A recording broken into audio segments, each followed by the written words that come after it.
Cristo el vencedor del mundo. Este fue un sermón predicado la mañana del domingo 3 de diciembre de 1876 por Carlos Haddon Spurgeon en el Tabernáculo Metropolitano, Newington, Londres. Pero confiad, yo he vencido al mundo. Juan capítulo 16, versículo 33. Cuando fueron pronunciadas estas palabras, nuestro Salvador estaba a punto de dejar a sus discípulos para ir a su muerte por ellos. Su gran preocupación era que no estuvieran demasiado descorazonados por las aflicciones que se les vendrían encima. Él deseaba preparar sus mentes para las amargas penas que les esperaban mientras los poderes de las tinieblas y los hombres del mundo hacían su voluntad en él.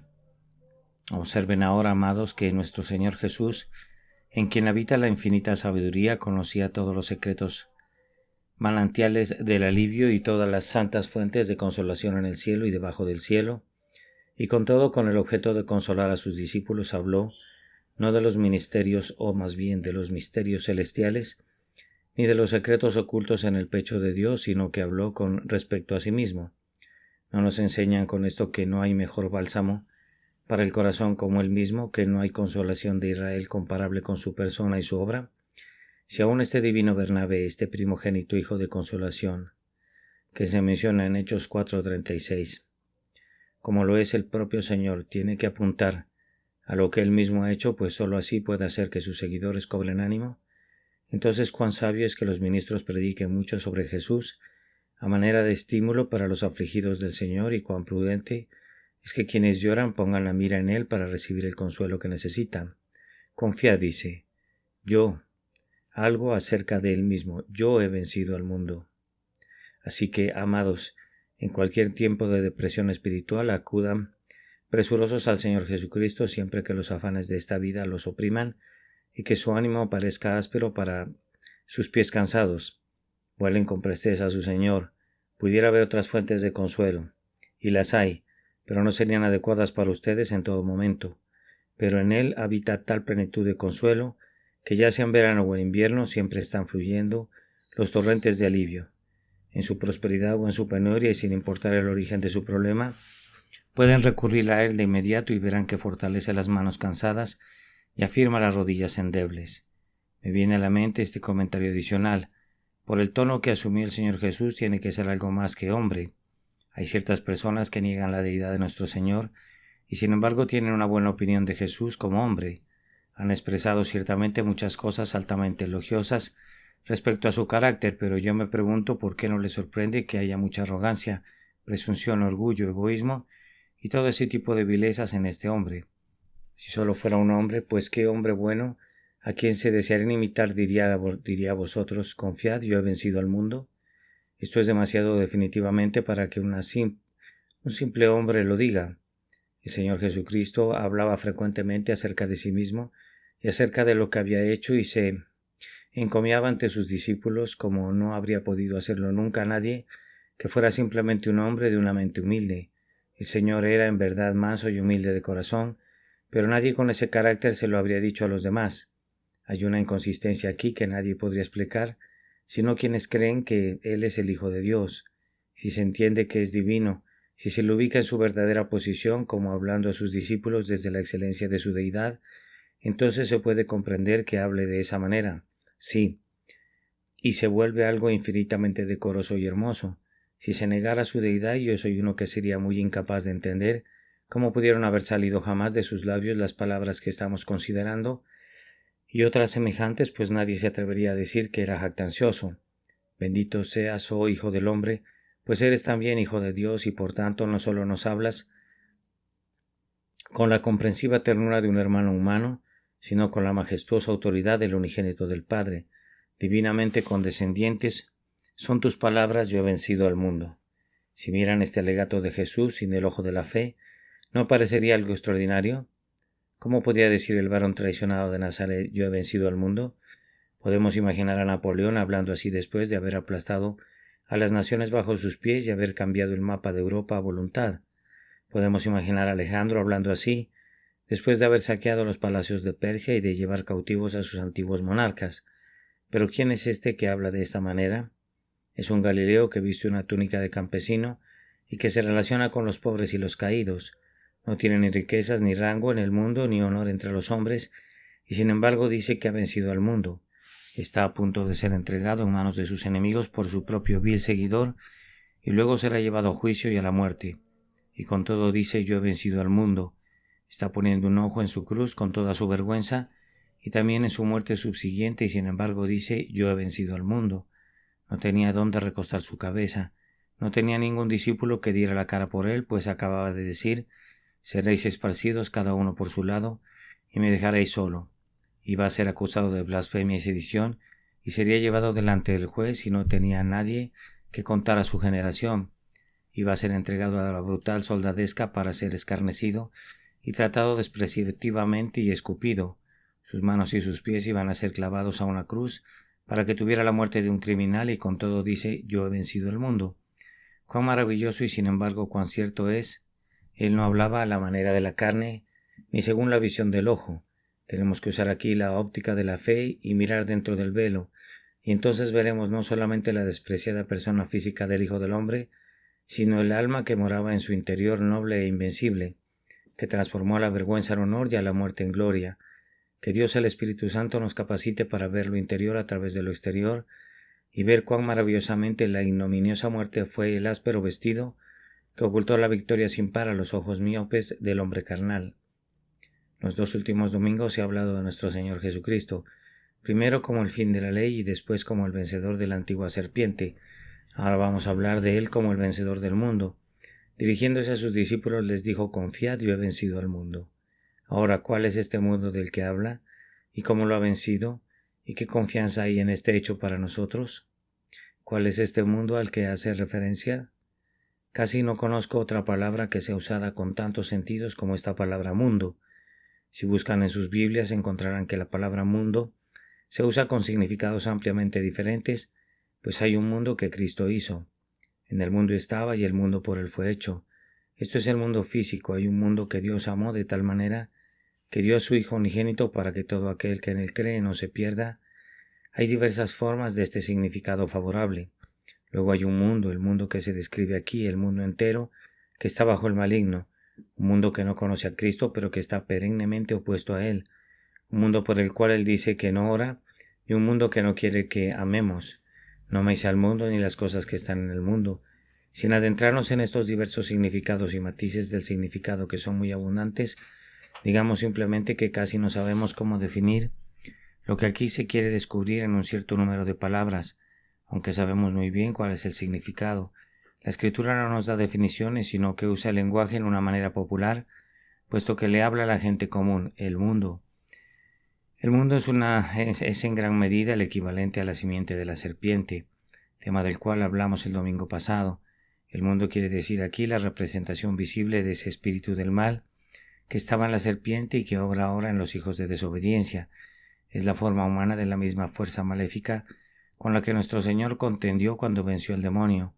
Quiere decir el poder del mal en la masa no regenerada de la humanidad, la energía y el poder del pecado que mora en esa porción del mundo, que permanece en la muerte y que está bajo el maligno. El demonio es el dios de este mundo y el príncipe de este mundo, y por tanto aquel que es amigo de este mundo es enemigo de Dios. El mundo es lo opuesto de la iglesia. Hay una iglesia que Cristo ha redimido y ha elegido del mundo, y ha apartado para sí de entre los hombres, y de quienes son renovados por el poder de la gracia divina, dice: no son del mundo como tampoco yo soy del mundo. Y también dice: porque no sois del mundo, antes yo os elegí del mundo, por eso el mundo os aborrece. Ahora la parte de la humanidad que no está incluida dentro de los elegidos, de los redimidos, de los llamados, de los salvados, es llamada el mundo. De ellos dice nuestro Señor, Padre justo: el mundo no te ha conocido. Y Juan dice: el mundo no nos conoce porque no le conoció a él. Este es el poder que exhibe una enemistad mortal contra Cristo y contra sus elegidos. Por esto es llamado el presente siglo malo, mientras que del reino de la gracia se dice el siglo venidero. Este es el mundo del cual se dice: todo lo que es nacido de Dios vence al mundo. Ustedes verán que el mundo incluye a los propios impíos, así como también a la fuerza del mal en ellos, pero los identifica no como criaturas y ni siquiera como hombres que han pecado, sino como seres no regenerados, carnales y rebeldes, y por tanto como personificaciones vivientes de un poder maligno que obra en contra de Dios. Y así leemos acerca del mundo de los impíos. Tal vez debería agregar que de la existencia de los inconversos y de la prevalencia del pecado en ellos han surgido ciertas costumbres, modas, máximas, reglas, modos, maneras y fuerzas, y todas esas cosas pasan a constituir lo que se llama el mundo. Y hay ciertos principios, deseos, concupiscencias, gobiernos y poderes que también conforman una parte del mal que es llamado el mundo. Jesús dice: mi reino no es de este mundo. Santiago habla de la necesidad que hay de guardarse sin mancha del mundo. Juan dice: el mundo pasa y sus deseos. Y Pablo dice: no os conforméis a este siglo, sino transformaos. Además, puedo decir que la presente constitución y el arreglo de todas las cosas en esta condición caída pueden ser incluidos en el término mundo, pues todo está sujeto a la vanidad en razón del pecado, y las cosas no son hoy acordes con el plan original del Altísimo, pues fueron diseñadas para el hombre en su inocencia. He aquí hay tribulaciones y problemas que brotan de nuestra propia existencia en esta vida, de la cual se dice: en el mundo tendréis aflicción. A muchos hijos de Dios les ha sobrevenido hambre, enfermedad, sufrimiento, asperezas y varias formas del mal que no pertenecen al mundo venidero ni al reino que Cristo ha establecido, pero que les sobrevienen porque están en este presente siglo humano, que se ha vuelto así porque la raza humana ha caído bajo la maldición y la consecuencia del pecado. Ahora el mundo consiste en todos esos elementos tomados en su conjunto, esta gran conglomeración de ruina entre los hombres, este mal que mora por aquí, por allá y por todas partes a donde los hombres han sido esparcidos. Eso es lo que llamamos mundo. Cada uno de nosotros sabe lo que es, pero nos resulta difícil explicarlo a los demás, y tal vez mientras lo explico estoy más bien confundiendo que orientando. Ustedes saben precisamente qué es el mundo para algunos de ustedes. No es más que su propia familia pequeña como una forma externa, pero es mucho más en cuanto a la influencia. Su mundo real podría estar confinado a su propia casa, pero los mismos principios que entran en el círculo doméstico invaden reinos y estados. Para otros el mundo tiene una amplia extensión, ya que necesariamente se encuentran con hombres impíos en los negocios y tienen que hacerlo a menos que salgan completamente fuera del mundo, lo cual no es parte del plan de nuestro Señor, pues Él dice: no ruego que los quites del mundo.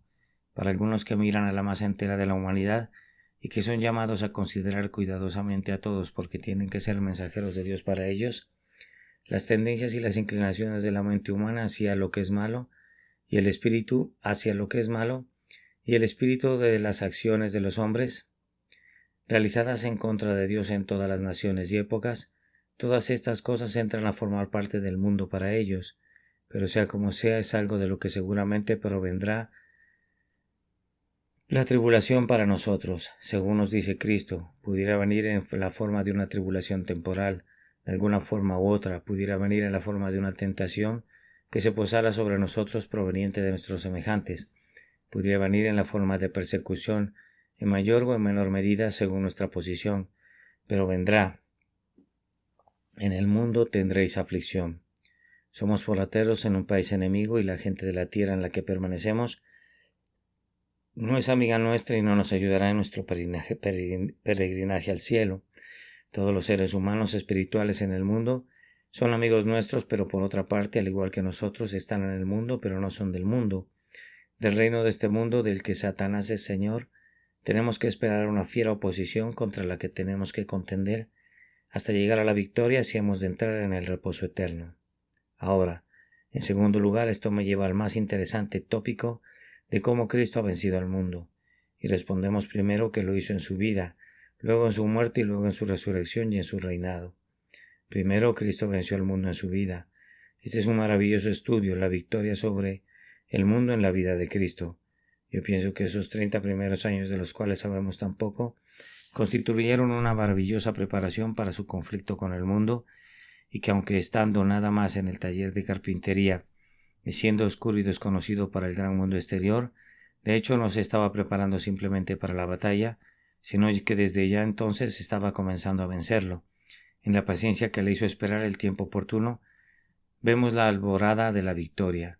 Cuando estamos empeñados en hacer el bien y vemos que el mal y el pecado triunfan por doquier, estamos ansiosos por comenzar, pero supongan que no fuera la voluntad del grandioso Padre que nos involucráramos de inmediato en la reyerta, Entonces, cuán fuertemente nos tentaría el mundo a pasar al frente antes de nuestro tiempo.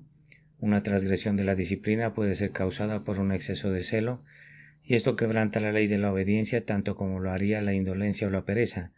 Se consideraba que el soldado romano era culpable cuando, habiéndosele dado órdenes al ejército de que nadie diera un golpe en ausencia de líder, pasaba al frente y mataba a un francés. Si bien era un acto de valor, iba en contra de la disciplina militar y habría podido tener funestos resultados, y por eso era condenado. Lo mismo nos sucede algunas veces antes de que estemos listos, antes de que hayamos recibido nuestra comisión. Tenemos prisa por pasar al frente y matar al enemigo. Esta tentación debe de haberle venido del mundo a Cristo. Muchas veces, al oír lo que estaba sucediendo en el reino del error y de la hipocresía, de no haber sido porque él era incapaz de tener deseos indebidos. Sus benevolentes impulsos hubieran podido sugerirle que se levantara y actuara. Sin duda estaba dispuesto a sanar a los enfermos. ¿Acaso no estaba llena la tierra de seres sufrientes? De buena gana hubiera salvado almas. ¿Acaso no estaban descendiendo por miles al abismo? De buena gana hubiera refutado el error, pues la falsedad estaba realizando una labor mortal, pero aún no había llegado su hora. Sin embargo, nuestro Señor y Maestro no tenía nada que decir hasta que su padre le ordenara hablar. Sabemos que sentía un fuerte impulso de trabajar, pues cuando subió al templo dijo: ¿No sabías que en los negocios de mi padre me es necesario estar? Esa pregunta revelaba el fuego que ardía en el interior de su alma, y sin embargo no predicaba, ni sanaba, ni disputaba. Antes bien permaneció aún en la oscuridad todos esos 30 años, porque Dios así lo quería. Cuando Dios quiere que estemos callados, estamos cumpliendo mejor su voluntad si estamos callados, pero con todo, quedarse quieto y tranquilo durante tanto tiempo fue un ejemplo maravilloso de cómo todo lo que le rodeaba no podía dominarlo, ni siquiera cuando parecía obrar al parejo con su filantropía. Permaneció siendo obediente a Dios y así demostró ser vencedor del mundo. Cuando aparece en la escena de la acción pública, ustedes saben cómo vence al mundo de muchas maneras. Primero, permaneciendo siempre fiel a su testimonio. Nunca lo modificó ni cambió una sola palabra para agradar a los hijos de los hombres. Desde el primer día en que comenzó a predicar hasta la última frase que dijo, expuso toda la verdad y solo la verdad sin la coloración del sentimiento prevalente y sin la contaminación del error popular. No disfrazó su doctrina a la manera de los jesuitas, dándole una forma especial para que los hombres difícilmente supieran que era el preciso error en el que habían sido educados, sino que hablaba claramente y se oponía a todos los poderes que gobernaban el pensamiento y el credo de la época. Él no escoltaba la verdad, permitía que la verdad peleara sus propias batallas a su manera, y ustedes saben cómo ella descubre su pecho ante los dardos de sus antagonistas, y cómo encuentra su escudo y su lanza en su propia vida inmutable, inmortal e invulnerable. Su lenguaje era confiado, pues él sabía que la verdad vencería a la larga, y por tanto exponía su doctrina sin respecto a la época o a sus perjuicios. No creo que puedan decir eso del ministerio de alguien más, ni siquiera del mejor y del más valeroso de sus siervos. Podemos ver, mirando a Lutero, al grande y glorioso Lutero, cómo el romanismo más o menos matizaba todo lo que hacía, y la oscuridad de la época arrojaba alguna penumbra incluso sobre el alma serena y firme de Calvino. De cada uno de los reformadores tenemos que decir lo mismo. Por relucientes que fueran todas esas estrellas, no se mantuvieron sin ser manchados por la esfera en la que brillaron. Todo hombre es afectado más o menos por su época, y cuando leemos la historia estamos obligados a hacer continuas concesiones, pues todos nosotros admitimos que no sería justo juzgar a los hombres de épocas anteriores con la norma del siglo XIX. Pero, señores, ustedes pueden examinar a Cristo Jesús si quieren, bajo la luz del siglo XIX. Si es que esa fuera la luz, pueden juzgarle según la norma de cualquier siglo. Sí, pueden juzgarlo con la brillante luz del trono de Dios. Su enseñanza es la verdad pura sin ninguna mezcla, y pasará la prueba del tiempo y de la eternidad. Su enseñanza no fue afectada por el hecho de haber sido judío, ni por la prevalencia de la tradición rabínica, ni por el auge de la filosofía griega, ni por ninguna otra de las peculiares influencias que entonces prevalecían. Su enseñanza estaba en el mundo, pero no era del mundo ni estaba contaminada por él. Era la verdad tal como la había recibido del Padre, y el mundo no podía obligarle a añadirle algo, o a sustraerle algo, o a cambiarle algo en el más mínimo grado, y por eso en ese sentido él venció al mundo. A continuación, obsérvelo en la profunda calma que invadía su espíritu cuando recibía la aprobación de los hombres. Nuestro Señor era popular en un grado muy elevado en ciertos momentos. Cómo se congregaba la gente en torno suyo cuando sus benevolentes manos esparcían la salud por todos lados. Cómo le aprobaban cuando los alimentaba, pero cuán claramente vio el fondo de esa aprobación egoísta y dijo: «Me buscáis porque comisteis el pan y os saciasteis». Nunca perdió el dominio propio, nunca se le vio eufórico por las multitudes que le seguían. No hay ninguna expresión que haya usado jamás que contuviera ni siquiera una sospecha de autoglorificación. En medio de los hosanas, su mente está reposando tranquilamente en Dios. Dejaba las aclamaciones y los aplausos para cobrar fuerzas en la oración que hacía sobre los fríos montes en el aire de medianoche. Practicaba la comunión con Dios y por tanto vivía por encima de las alabanzas de los hombres. Caminaba en medio de ellos, santo, incólume, inmaculado y separado de los pecadores, aun cuando hubieran querido tomarle por fuerza para hacerle rey. Una vez cabalgaba en triunfo, como pudiera haberlo hecho a menudo, si así lo hubiese querido, pero fue entonces en un estilo tan humilde que su pompa era muy diferente a la pompa de los reyes. Era una manifestación de humildad, más bien que un despliegue de majestad.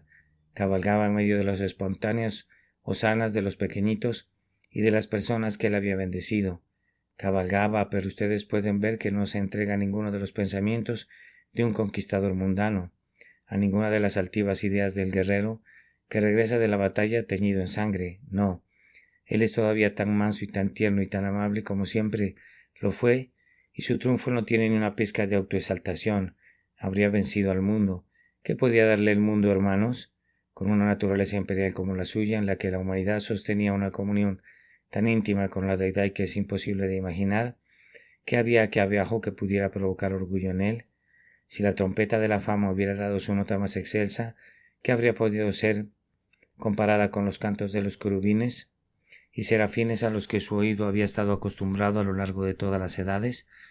No aliada con su deidad, su humanidad estaba muy por encima de todas las artes de la adulación y de todos los honores que la humanidad pudiera ofrecerle. Él venció al mundo. Siguió siendo el mismo cuando el mundo probó un plan alternativo con él. Le frunció el entrecejo, pero él seguía estando tranquilo. Acababa apenas de comenzar a predicar y ya querían despeñarle desde la cumbre del monte. ¿No esperas que cuando lo llevan apresuradamente para lanzarlo al precipicio, se vuelva contra ellos y que al menos los denuncie con ardientes palabras como las que solía decir Elías? Pero no dice ni una sola palabra de enojo, pasa por en medio de ellos y se va. En la sinagoga con frecuencia crujían contra él sus dientes llenos de malicia, pero si alguna vez fue movido a la indignación no fue por causa alguna cosa dirigida en contra suya. Siempre lo soportó todo y casi nunca dijo una palabra a manera de réplica para los ataques meramente personales. Si apilaban calumnias en su contra, él seguía adelante tan tranquilamente como si no lo hubiesen ultrajado ni hubiesen deseado matarle. Cuando es conducido delante de los jueces, vemos qué diferencia hay entre el Señor y su siervo Pablo. Le golpean, pero él no dice como Pablo: Dios te golpeará a ti para de blanqueada. No, sino que como una oveja delante de sus trasquiladores enmudece y no abre su boca. Si hubieran podido hacerle enojar, le habrían vencido. Pero él seguía amando, era amable, tranquilo, paciente, sin importar cuánto le provocaran. Señálenme alguna palabra de impaciencia. No hay ni siquiera una tradición de una mirada airada que fuera motivada por alguna ofensa que le hubieran infligido. No podía apartarlo de sus propósitos de amor, ni tampoco podían hacerle decir algo o hacer algo que fuese contrario al amor perfecto. No manda que descienda fuego del cielo, no ordena que salgan osas del bosque para devorar a los que se han burlado de él. No, él puede decir: yo he vencido al mundo, pues ya sea que le sonría o que le frunce el ceño, en la perfecta paz y quietud de su espíritu, en la deliciosa calma de la comunión con Dios, el varón de dolores continúa venciendo en su camino. Su victoria se verá en otra forma. Él venció al mundo en cuanto a la abnegación de sus propósitos. Cuando los hombres se encuentran en un mundo como este, generalmente dicen: ¿cuál es nuestro mercado? ¿Cómo podemos sacarle provecho? Así es como son entrenados desde la niñez. Muchacho, tienes que abrirte paso por ti mismo, concéntrate en poner la mira en tus propios intereses y en progresar en el mundo. El libro que se le recomienda al joven le muestra cómo hacer el mejor uso de todas las cosas para su beneficio. Tiene que cuidar al número uno y considerar la mejor oportunidad. Al muchacho le dicen sus labios instructores: tienes que velar por ti mismo nadie velará por ti, y sin importar qué pudieras hacer por otros, tienes que estar doblemente seguro de proteger tus propios intereses. Esa es la prudencia del mundo, la esencia de todas sus políticas, la base de su economía política. Cada individuo y cada nación deben cuidarse a sí mismos. Si desearan algún otro tipo de política o de economía, serían considerados unos teóricos insensatos y probablemente un poco tocados de la cabeza. El ego es el hombre, la ley de autopreservación del mundo es la regla soberana, y nada puede salir correctamente si interfieres con el evangelio del egoísmo. Eso es lo que nos aseguran los salomones comerciales y políticos. Ahora bien, si miran al Señor Jesucristo cuando estaba en el mundo, no aprenderían nada de tales principios, excepto su condenación. El mundo no pudo vencerle tratando de conducirle a un modo de acción egoísta. ¿Entró alguna vez en su alma, siquiera por un momento, la pregunta de qué podía hacer por él mismo? Había riquezas, pero él no tenía dónde recostar su cabeza.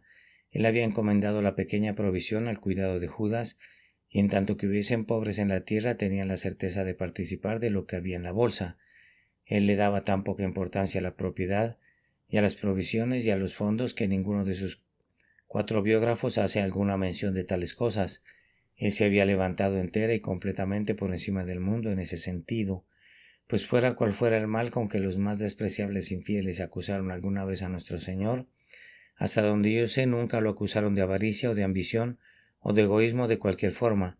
Él había vencido al mundo. El Maestro también venció al mundo en que no se rebajó a usar su poder.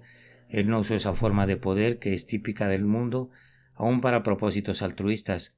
Puedo concebir que un hombre, a una parte del Espíritu de Dios, deje atrás las riquezas y desee únicamente la promoción de algún gran principio que se ha apoderado de su corazón, pero usualmente notarán que cuando los hombres han hecho eso, han estado dispuestos a promover el bien por medio del mal, o al menos han juzgado que los grandes principios podían ser fomentados por la fuerza de las armas o por sobornos o por la política. Mahoma había entendido una gran verdad cuando dijo: no hay Dios sino Dios. La unidad de la deidad es una verdad de un supremo valor, pero por otra parte aquí el medio a ser usado para la propagación de esa gran verdad, la cimitarra. Corten las cabezas de los infieles. Si tienen falsos dioses o no reconocen la unidad de la deidad, no merecen vivir. Pueden imaginar al Señor Jesucristo haciendo eso. Vamos, entonces el mundo le habría vencido, pero él venció al mundo en el sentido de que no iba a emplear en el más mínimo grado esa forma de poder. Él hubiera podido reunir una tropa junto a sí, y su heroico ejemplo conjuntamente con su milagroso poder pronto habrían arrasado con el Imperio Romano y habrían convertido a los judíos, y luego a través de Europa y Asia y África sus victoriosas legiones habrían ido pisoteando toda manera de mal, y con la cruz por pendón y la espada por arma, los ídolos habrían caído y el mundo entero habría sido llevado a postrarse a sus pies. Pero no, cuando Pedro desenvaina la espada, él dice: vuelve tu espada a su lugar, porque todos los que tomen espada, a espada perecerán. Bien, dijo, mi reino no es de este mundo. Si mi reino fuera de este mundo, mis servidores pelearían. Y si así lo hubiese querido, él habría podido aliar a su iglesia con el Estado, tal como lo han hecho en estos degenerados tiempos sus equivocados amigos, y entonces habrían podido existir leyes penales contra quienes se atreverían a discernir, y habrían habido forzadas contribuciones para el apoyo de su iglesia y cosas semejantes. Me atrevo a decir que ustedes han leído que se hacen tales cosas, pero no en los evangelios ni en los hechos de los apóstoles. Quienes olvidan al Cristo de Dios son los que hacen estas cosas, pues Él no osa ningún instrumento sino el amor, ninguna espada sino la verdad, ningún poder sino el eterno Espíritu, y en el propio hecho de hacer a un lado a todas las fuerzas mundanas venció al mundo. Así también, hermanos, venció al mundo por su valentía frente a la élite del mundo, pues muchos varones que han desafiado el enojo de la multitud no pueden soportar las críticas de los pocos seres que piensan que han monopolizado toda la sabiduría, pero Cristo se enfrenta al fariseo y no le rinde honor a su filacteria, confronta al saduceo y no cede ante su imperturbable filosofía, ni oculta las dificultades de la fe para escapar a su escarnio, y desafía también al herodiano, quien es el político mundano, y le da una réplica que no tiene respuesta. Él es el mismo delante de todos ellos, es el amo en todas las posiciones, y vence a la sabiduría y a la supuesta inteligencia del mundo con su propio testimonio sencillo de la verdad. y más que nada venció al mundo en su vida por la constancia de su amor. Él amó a los más indignos de ser amados, amó a los que le odiaban, amó a los que le despreciaban. Ustedes y yo dejamos de amar cuando recibimos un tratamiento ingrato, y entonces somos vencidos por el mundo, pero Él se apegó a su gran objetivo. A otros salvó, a sí mismo no se puede salvar, y muere con esta oración en sus labios: Padre, perdónalos, porque no saben lo que hacen. Sin la más mínima amargura, bendito Salvador, tú eres al final tan tierno como al principio. Hemos visto espíritus buenos, llenos de generosidad, que han tenido que tratar con una generación maligna y perversa y que por fin se han vuelto duros y fríos. Nerón, que llora cuando firma la primera sentencia de muerte de un criminal, al final llega a atragantarse con la sangre de sus súbditos. Así se marchitan las dulces flores en una nociva corrupción. En cuanto a ti, precioso Salvador, tú estás siempre fragante de amor. Ninguna mancha hay en tu hermoso carácter, aunque atravesieses por un camino cenagoso. Tú eres tan amable para con los hombres en tu partida como lo fuiste en tu venida, pues tú has vencido al mundo. Solo puedo decir en el siguiente punto que Cristo venció al mundo por su muerte, porque por un asombroso acto de abnegación, el Hijo de Dios le dio un golpe mortal al principio del egoísmo, que es la propia alma y la sangre vital del mundo. Allí también, al redimir al hombre caído, rescató al hombre del poder que el mundo ejerce sobre él, pues enseñó a los hombres que son redimidos, que ya no se pertenecen, sino que fueron comprados por precio, y así la redención se convirtió en la nota de libertad de la esclavitud del amor egoísta, y el martillo que rompe los grilletes del mundo y sus concupiscencias. Al reconciliar a los hombres con Dios por medio de su grandiosa expiación, también les ha quitado la desesperación que los hubiera mantenido sumidos en el pecado y que los hacía esclavos voluntarios del mundo. Ahora son perdonados y siendo justificados, son hechos amigos de Dios, y siendo los amigos de Dios se convierten en enemigos de los enemigos de Dios, y son separados del mundo, y así el mundo es vencido por la muerte de Cristo. Pero principalmente ha vencido por su resurrección y su reino, pues cuando resucitó hirió la cabeza de la serpiente, y esa serpiente es el príncipe de este mundo y tiene dominio sobre él. Cristo ha vencido al príncipe del mundo y lo ha encadenado, y ahora Cristo ha asumido la soberanía sobre todas las cosas de aquí abajo. Dios ha puesto todas las cosas bajo sus pies. En su cinturón están las llaves de la providencia. Él gobierna en medio de la multitud y en las cámaras del concilio de los reyes. Así como José gobernó Egipto para el bien de Israel, así Jehová Jesús gobierna todas las cosas para el bien de su pueblo. Ahora, el mundo no puede avanzar en la persecución de su pueblo más allá de donde él se lo permita. Ningún mártir puede arder, ningún confesor puede ser encarcelado sin el permiso de Jesucristo, quien es el Señor de todo. El principado sobre su hombro y su reino gobierna sobre todo. Hermanos, es un gran gozo para nosotros pensar en el poder reinante de Cristo, que ha vencido al mundo. Está aún ese otro pensamiento, que Él ha vencido al mundo por el don del Espíritu Santo. Ese don fue prácticamente la conquista del mundo. Jesús ha establecido un reino rival ahora, un reino de amor y justicia. El mundo ya siente su poder por el Espíritu. Yo no creo que haya un lugar en el centro de África que no haya sido mejorado hasta cierto punto por la influencia del cristianismo. Aún en el desierto se regocija y está alegre por él. Ningún poder bárbaro se atreve a hacer lo que hizo una vez, o si lo hiciera, se alzaría tal clamor contra su crueldad que muy pronto tendría que decir: pequé y confesar sus faltas. En este momento la piedra que fue cortada no con mano ha comenzado a golpear el antiguo dragón y está cortando su cabeza, y las dos palmas de sus manos y aun su propio tronco serán hechos pedazos. No hay ningún poder en este mundo tan vital y tan potente como el poder de Cristo. En este día, no digo nada ahora acerca de cosas celestiales y espirituales, sino que hablo únicamente de influencias temporales y morales, y aun en eso la cruz va al frente. Aquel de quien Voltaire dijo que vivía en el ocaso de su día va de poder en poder. Es cierto que era el ocaso, pero era el ocaso de la mañana y viene el pleno mediodía. Cada año el nombre de Jesús trae más luz a este pobre mundo. Cada año se apresura el tiempo cuando la cruz, que es el faro de la humanidad, el faro del mundo en medio de la tormenta, brille más y más, esplendente sobre aguas turbulentas hasta que venga la grandiosa calma. Esta palabra se volverá más y más universalmente cierta, y yo, si fuere levantado de la tierra, a todos atraeré a mí mismo. Así él ha vencido al mundo. Ahora, por último, ¿qué estímulo hay aquí para nosotros? Vamos, primero que si el hombre Cristo Jesús ha vencido al mundo en su mayor maldad, los que están en él vencerán también al mundo por medio del mismo poder que moró en él. Él ha infundido su vida en su pueblo, él ha dado su espíritu para que more en ellos y serán más que vencedores. Él venció al mundo cuando lo atacó en la peor forma posible, pues él era el más pobre que cualquiera de ustedes, estaba más enfermo y más afligido que cualquiera de ustedes, era más despreciado y perseguido que cualquiera de ustedes, y estuvo privado de ciertas consolaciones divinas que Dios ha prometido, que nunca quitará a sus santos, y sin embargo, con todas las posibles desventajas, Cristo venció al mundo, por tanto tengan la seguridad de que nosotros también venceremos por su fuerza. Además, Él venció al mundo cuando nadie más lo había vencido. Era como si fuera un leoncillo que nunca había sido derrotado en la lucha. Rugía contra él desde la maleza y saltó sobre él en la plenitud de su fuerza.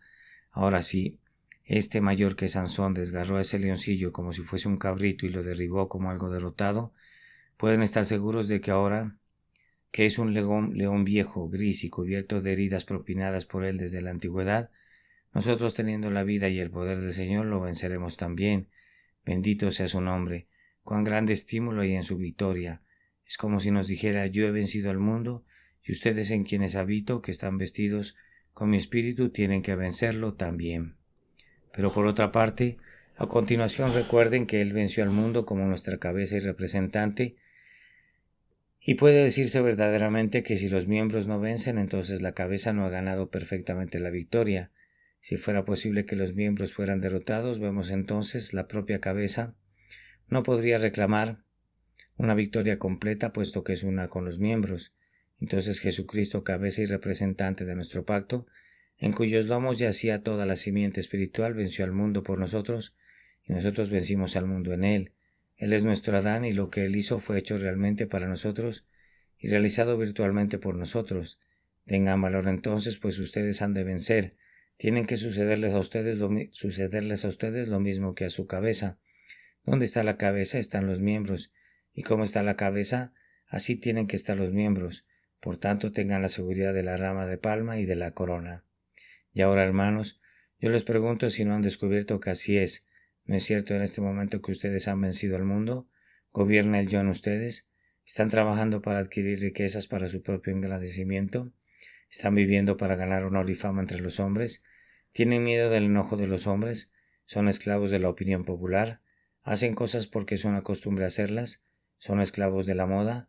Si lo fueran, no saben nada acerca de esa victoria, pero si son verdaderos cristianos, yo sé lo que pueden decir. Señor, yo soy tu siervo. Tú has desatado mis ataduras. A partir de ahora el mundo no tiene ningún dominio sobre mí, y aunque me tiente, me atemorice y me adule, aún así voy a superarlo por el poder de tu Espíritu, pues el amor de Cristo me constriñe. Y no vivo para mí, ni para las cosas que se ven, sino para Cristo, y para las cosas invisibles. Si fuera así, ¿quién ha hecho esto para ustedes? ¿Quién sino Cristo el vencedor, que es formado en ustedes, la esperanza de gloria? Por tanto, tengan confianza, pues han vencido el mundo en virtud de su permanencia en ustedes. Entonces, hermanos, regresemos al mundo y sus tribulaciones sin miedo. Sus aflicciones no pueden hacernos daño. En el proceso obtendremos bien, así como lo hace el trigo en la trilla. Salgamos a combatir al mundo, pues no puede vencernos. No ha habido todavía un hombre con la vida de Dios en su alma a quien el mundo entero haya podido subyugar. Es más, el mundo entero, conjuntamente con el infierno, no pueden vencer al menor bebé en la familia del Señor Jesucristo. He aquí, ustedes están cubiertos con el arnés de la salvación, están vestidos con la cota de la malla de la omnipotencia, sus cabezas están protegidas por el casco de la expiación, y Cristo mismo, el Hijo de Dios, es su adalid. Den su grito de combate con valor. No teman, pues es mayor el que está con ustedes que todos los que están en su contra. Se dice de los santos glorificados, y ellos le han vencido por medio de la sangre del Cordero. Y esta es la victoria que ha vencido al mundo, nuestra fe. Por tanto, estén firmes hasta el fin, pues serán más que vencedores por medio de aquel que los ha amado. Amén. Porción de la Escritura leída antes del sermón, Juan capítulo 16, versículo 1 al 33.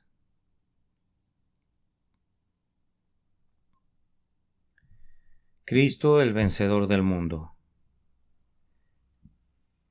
Este sermón fue predicado la mañana del domingo 3 de diciembre de 1876 por el reverendo Carlos Haddon Spurgeon en el Tabernáculo Metropolitano, Newington, Londres.